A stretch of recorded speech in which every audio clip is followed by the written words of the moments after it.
This is Living Healthy with the Woman in You, the show with the information on health that you need to know from people you can trust. Hi, welcome to Living Healthy. I'm your host, Sheryl Turgeon. This is the first of 3 shows I'll be hosting on the topic of nutrition. Many of us know that eating fresh garden vegetables are basic to a healthy body, but we don't necessarily understand why. Today our topic is bionutritious food and health. We'll talk about growing nutrient-dense foods and the connection between diet and health. Joining us is Derek Christiansen of Brix Bounty Farm, located in Dartmouth, Massachusetts. Welcome, Derek. Thank you. Derek has 10 years experience in farming and started Brix Bounty Farm in 2008. He spends time as a community educator, teaching others about sustainable farming and nutrient-dense foods. So I'm very happy to have you on the show tonight, Derek. Very happy to be here. And, I'd really like to know what started you in farming. How did you become a farmer? My path to farming is probably a similar path to a lot of young growers actually today, which I graduated college with a behavioral science degree. It was a liberal arts degree. And I came out of college thinking that I wanted to have something to do with my life that was a tangible product. I didn't want to just necessarily, sit at a computer desk. And the first year I was out of school, I said, I saw a job posting for an apprenticeship, thought this might be something I'd be interested in trying. I thought, even if I don't like it, maybe I'd know how to grow my own food in the future. So that's how I got started in agriculture. And you must like it.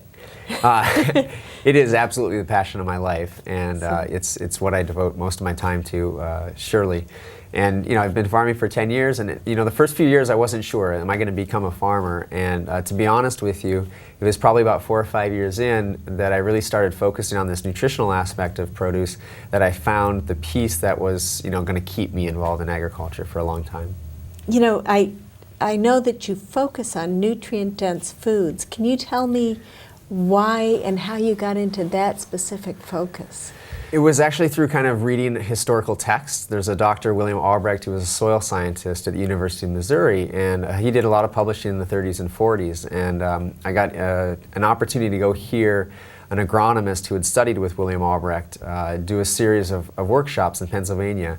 And so in preparation for that, I crash coursed. I read about 700 or 800 pages of everything William Albrecht had read or written on the matter.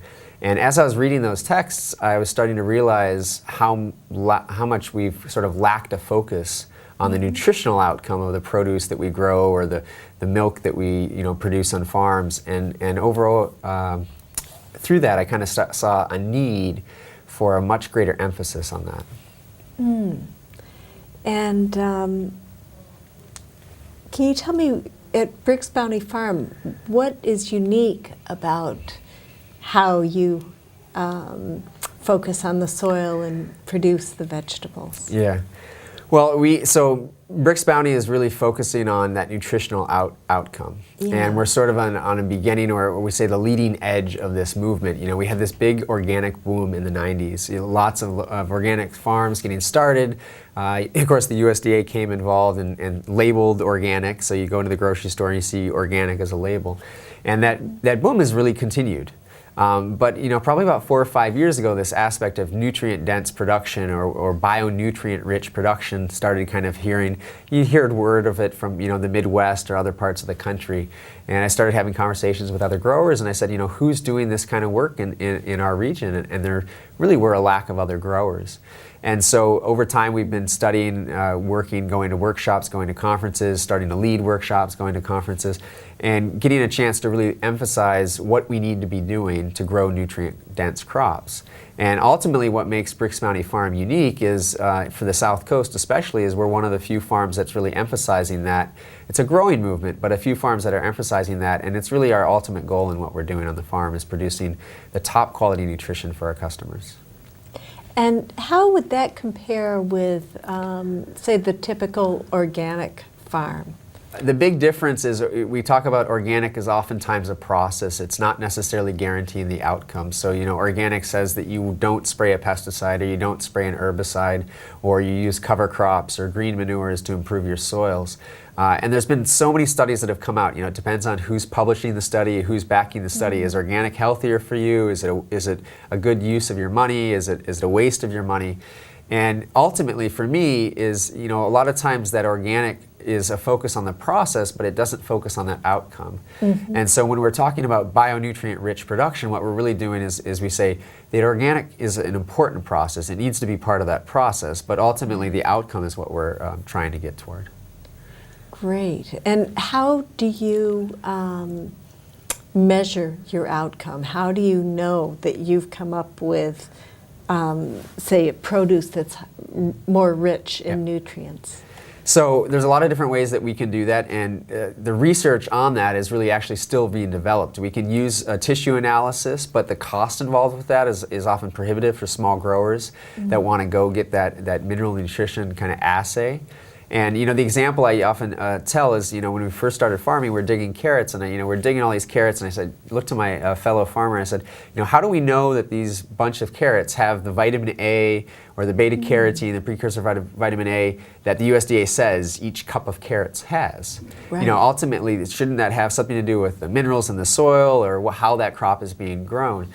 And so right now, the Bionutrient Food Association, it's kind of a newer organization. It was initially named the Real Food Campaign. The Bionutrient Food Association is leading a research project where they're trying to get as many farmers to contribute, a carrot from my field, the beets from our field, here's how we're growing it. And then they're taking all of that and they're going to be using a lab in conjunction with Whole Foods and actually running mineral assays to say, here are the different levels. And then if you really want to get to the future level of technology, they're using something which is basically a photospectrometer that basically takes kind of color analysis and kind of energies, and you can go shoot it. And they use this tool, and the goal is to be able to have this tool that you could go out and you could kind of take a quick shot of an orange in your grocery store, theoretically, or an orange on the tree, or in our case, a carrot that we pull out of the ground, or a carrot leaf, and be able to kind of corroborate that with this has this mineral nutrition and so on and so forth. That would be fantastic. Yeah. So at this point, we basically use a refractometer. It's a method where we can take a sap analysis to look at the carbohydrate production, and we can kind of correlate that with mineral quality. But we often don't go to the level, we could do antioxidant testing, but that's $400 to $500 a shot. So as a small farm, we say we'd rather focus on spending money on minerals rather than on the testing side of things. Mm-hmm. And could you tell me a little bit about sustainable farming and give me a definition of that? Yeah, everybody's got a definition of sustainable and what it is. And I think for myself, my favorite definition of sustainable agriculture is agriculture that is improving the resource base for the future. So we are trying to grow food, we are trying to grow something that's very important for our society. But while we're doing that, we're not actually draining the natural resources. So, in comparison, conventional farming is often using chemicals that are hurting the natural environment, whether that's on the farm or whether that's running off and causing, say, the dead zone in the Gulf of the Mississippi River. Sustainable agriculture is really focusing a lot more on saying, here's this resource, our topsoil, the top precious 6 or 7 inches of that biosphere that allow for crops to grow healthy, nutritious food. And we want this resource to be better next year. We want this resource to be better 10 years from now. We want this resource to be better 20 and 30 and 40 and 50 years from now. And ultimately, we're going to do that by taking care of the soil. And at the same time, we also have to be aware of what our inputs are, how much energy we're using, how much fuel is going into the production levels. Much more complicated process than one would think. People sometimes, when they hear me speak, they say, sounds like you need, all kinds of science to be a farmer, because I often get into the chemistry of the soil and what that relates to the nutrition of the crop. And, there's people farming, across the globe with all kinds of backgrounds, and a lot of times it's experience that builds that knowledge base. But it can be complex on some levels when we get into the science of it, for sure. And when you're farming, how do you look to nature or mimic nature in terms of sustaining your crops? Well, so one of the things that we're really trying to do is not even just look to nature, but to realize that we're working in partnership with nature. And so, we sort of see three foundations to healthy crops. We often talk about the chemistry. We need to have the minerals in our soil. So that's, the basics from calcium to trace minerals like selenium or molybdenum, or things that we might need in our diet, but the plants might also need in their diet. And you have this chemistry component, but you really need to emphasize the natural biology to actually make that chemistry available for the crop. So for us, one of the things that we're really trying to do is make sure that we're supplying the right bacterial, the right fungal conditions to allow that natural system to thrive. And we often talk about it, we were spreading today on the farm, we were spraying inoculants. And it's like yogurt for the farm, basically. It's the same kind of thing that after somebody does antibiotics, and they often do yogurts and things to kind of re-energize their system. That's oftentimes what we're doing, the same type of thing on the fields. What is your goal in terms of nutrient density for your crops? When will you say, we're there? I wish I could say that in my lifetime. It's not going to happen in my lifetime, if you want to be clearly obvious. I say we can set our goal, and our goal for my lifetime is to create a crop that is insect resistant and disease and pest resistant. And that's because it has an immune system inherent in that crop that can only be developed through essential oil production and kind of higher plant secondary metabolites that we might not get with kind of sort of just basic, traditional vegetable production. And then my ultimate goal, and to be perfectly honest, is that the population that gets to eat our food is having a vastly improved health condition. If we look at, say, cancer, or we look at heart health, we look at a lot of, the diseases that kind of afflict a Western culture, a lot of those are often very much tied to the diet. And the diet, it's not just a matter of, the fact that we've been eating too many refined carbohydrates, which is a big issue. Right. But we also obviously need to focus in on the apples that we're eating today, or the carrots that we're eating today, or the beets. All those crops, they don't have the mineral nutrition we had 50, 60, 70 years ago, because we've lost it in the soils. So, when we say our goal, the ultimate goal for me, initially is we want people to say, this is the best beet, or this is the best bunch of kale, or the best cherry tomato I've ever eaten. And then from that, experience, wow, this is a really delicious crop, we also want people to start realizing that, if they're taking the time to put this into their body, taking the time to honor that as a food choice, then they can see the health benefits. And do you select the produce that you grow based on sort of the most bang for your buck in terms of nutrients, or we try to do a little bit of that. So we have a subscription program, the Community Supported Agriculture on the Farm, and one of the joys about a CSA program is that it allows us to help educate our consumers and also slowly start to kind of push them, or even just gently slide them towards one direction or the other in terms of what crops they may or may not like to eat. And the tricky thing for me is that as a grower, we're well aware that we are serving a wide customer base, and there's a variety of things that are necessary in people's diets. So for some people, tomatoes, the nightshade families, the potatoes, doesn't necessarily, it's not the crop that they're going to be nourished by as much. Right. So we try to look for having a broad diversity in the health. And so, the nice thing about this is that we have onions that give you all these alliums that kind of good fighting kind of cancer and things like that potentially. And then you have kale and those superfoods of the greens that give you lots of mineral nutrition, lots of kind of looking at things that allow our immune systems to be healthy. So ultimately we are, but we also have to realize that not everybody's going to necessarily just eat one crop because it's the most nutritious. They also have to have the diversity. Yeah. That's true. So you're balancing taste with nutrition. Yeah, really. Taste and customer demand, and then slowly over time we'd like to shift the demand towards the things that are going to be more nutritious. How does your method of farming compare with conventional farming in terms of costs? Yeah. Well, one of the biggest difference between sustainable agriculture, organic agriculture, we're not certified organic, but we follow these organic practices, and conventional agriculture is that the sustainable farmers, we're really trying to emphasize putting our costs up front. we're not taking costs and externalizing them or putting them on a balance sheet that nobody gets to see.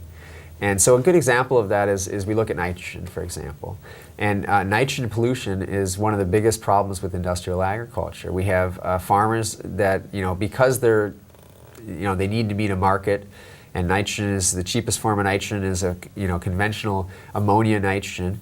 They're put on those nitrogens, and those nitrates will leach from those soils. And those nitrates will leach from the soils and get into the groundwater or get into the river streams, and they'll cause pollution downstream. And when the farmer sells that corn or the farmer sells those tomatoes that they were using conventional nitrogen with, they aren't paying for the pollution that they're causing in the environment. And so what sustainable farmers are really often doing is they're trying to put the full production costs up front at the table. And ultimately what that does is it does increase the cost of production because our source of nitrogen, our natural sources of nitrogen, it's bacteria in the soil, whether that's rhizobia or azotobacter, things that allow us to take atmospheric nitrogen and put it into the crop. But to kind of put that into that crop through that natural system, economically we're using inputs that cost more dollars. So the cost of production for organic vegetables, or if we want to talk about nutrient-dense vegetables, it can often be a factor of 5 or 6 times more when we're looking at the inputs. But we have to realize that those costs might be realized up front, but over time there's things that we don't spend money on. We don't spend money on pesticides. And for a lot of conventional growers, the sprays that they're using, whether that's a pesticide, an herbicide, a fungicide, those are often some of the biggest costs of their production. So by removing those, we have a whole lot of other resources that we can direct towards actually growing healthy crops. And I would think that the cost of those pesticides would increase over time because as you're using them, your crops are getting weaker. Correct? Well, your crops are getting weaker, but the other big issue with that is it's technology that you don't necessarily own. It's not a resource that you have, right? You're beholden to that corporate industry that's producing that item. And so one of the things that we're oftentimes emphasizing is that if we want to make farming profitable again, because it's gone through 30, 40 years of really hard times, but if we want to make farming profitable again, we need to make sure that we're building that profit for the farmer. And so to me, that's not paying a company for a pesticide to spray on your crop because you have an insect pressure. It's growing this crop in a really mineral-rich environment so that you don't have a pest pressure and you don't have to spray. Right. And really the community-supported agriculture, is that working well for you in terms of a model that you're able to survive on and maybe even thrive on? Well, the community-supported agriculture model, the CSA model, is really a terrific model for a lot of small growers. And initially when we started Brick's Bounty Farm, I kind of said, we might not do a CSA because historically it's often selling to the choir. It's working with the people that already know about organic or healthy food. But the tremendous value about CSA is there's sort of 2 or 3 things that we really like to highlight. One is the relationship we build over time. We have a CSA membership that's growing every year, but we're not going to grow it exponentially. We're going to cap it at about 100 families, 150 families. And what that allows us to do, it's amazing. It's like just this past summer that we experienced, we probably had about 5 or 6 CSA members that had newborn babies in the period of April through November. And the realization when we're growing our crops and we're putting down minerals into the soil that are going to be available 5, 10, 15, 20 years down the road is that we have the potential through this relationship to really be kind of a part of those, upbringing of those children. And so that relationship allows us to have a lot, more interaction with our customers on a deeper level. They get to know us, they get to know why we're doing what we're doing. It's not just a stop at the grocery store. I mean, how often when you're in a grocery store, do you really have an idea of the family that was behind growing that food, or the life that was going into that, the energy that was going into that production? So financially, the other big aspect for the CSA, the community-supported agriculture programs, is the idea is it's sharing the risk and sharing the bounty with the grower. And as we look at the impact of weather, last year we narrowly dodged some pretty significant damage with the hurricanes. And one of the emphasis on the CSA model is that folks pay up front and they get a share of the harvest. And we will do everything in our capacity to make sure that that harvest is very bountiful. But it does give us some insurance policy against, if we had a really major disaster. And we see that through the example of the hurricane is, I had farmer and friends out in western Massachusetts that literally had to cancel like two or 3 weeks of their season. They said, the last 3 weeks we can't do it because, we had major crop losses. And, that was a conversation but they'd already been paid for that work. They didn't all of a sudden, have to lose the farm. Right. Because they didn't have that income. The income was still there through the CSA membership.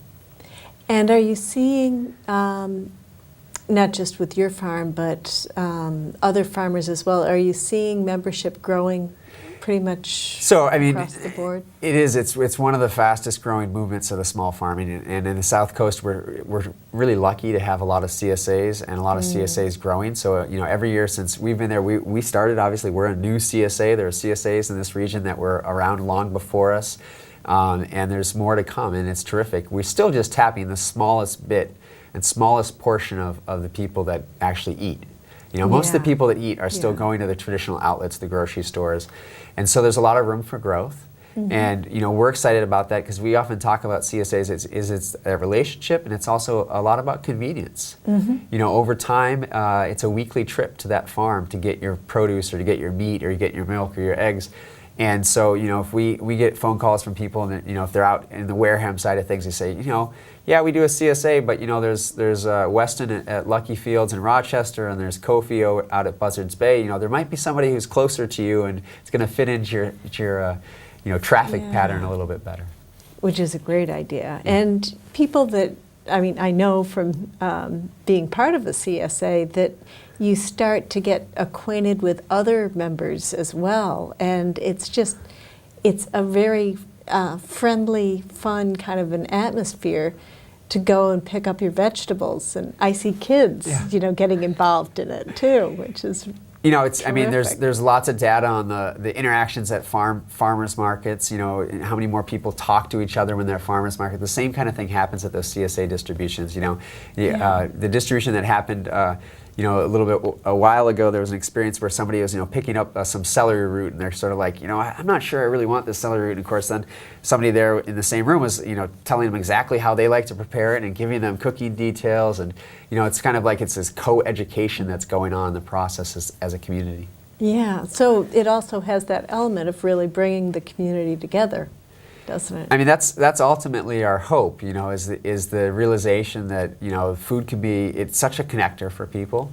And, a lot of times it's family celebrations and things like that, celebrate food, but certainly community does as well. And, if we look at fast food, or we look at some of the realities that, people with limited time don't have time to sit down and prepare meals. I think we've lost some of that kind of honoring the food system, honoring where that food's being grown, how to prepare it, what traditional meals might look like. And the CSA, I think that model really allows for customers to interact, get a chance to kind of say, they talk about this, they know that, these carrots were grown by myself or by Steve who works on the farm. They have a much different relationship to that when they sit down and eat the carrots at home. Oh, I think so too. I just love it. Are there other ideas that you could give me that people could do consumers could do to support local farms? There's a lot of ways to support local agriculture, and one of the organizations that we're really a champion of in our region is CMAP, which is the Southeastern Massachusetts Agricultural Partnership. And CMAP's been at the forefront for the last decade of really kind of promoting local agriculture. And over the last year or two, they've sort of shifted their energies a little bit to do more consumer education. They run workshops, and they are, cmaponline.com or .org. Is a really go-to place for people that want to support local agriculture. But the big thing that we like to talk about is that when you're supporting local agriculture, you have to realize that you are supporting the local economy. And the dollars that you're spending at a local farm stand or the dollars you're spending at a farmer's market are much more apt to circulate in the local economy, can be a great stimulus for jobs and for local spending. So we see that as an important aspect.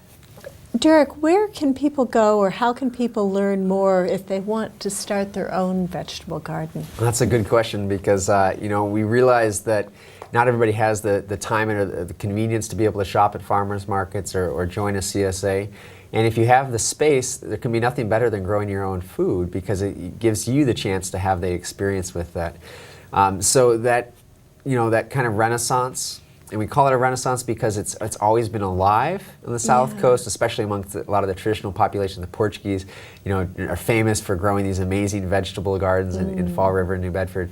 That renaissance is really alive, and so we're trying to support that. We run monthly workshops that are called Roots Down, and those are free garden workshops that are held traditionally in New Bedford at the library in Buttonwood Park area. And those monthly workshops are really kind of geared towards new beginning gardeners, and you don't have to come in with any experience, and we will try to help you get from stage A to stage B. And there's there's lots of opportunities like that. CMAP, which I mentioned earlier, they have a series of workshops as well. They have an annual event that happens at the end of February. That's at the Bristol Agricultural High School, and that event has a lot geared towards home gardeners. Fantastic. So if someone wants to learn a little bit more about that, would they contact you? Brick's Bounty events are always on our website, which is www.bricksbounty.com. And those workshops are running. We put flyers around town when we have the time, but they're basically monthly workshops, and you get a chance to check them out. Oh, that sounds great. Well, thank you so much, Derek. This has been really interesting, and it's been great having you on the show tonight. It's been terrific. I'm glad I'm here. For more information on Derek Christiansen, visit www.bricksbounty.com. You can also contact him at 508-992-1868. Thank you for joining us today. I'm your host, Sheryl Turgeon. See you next time on Living Healthy.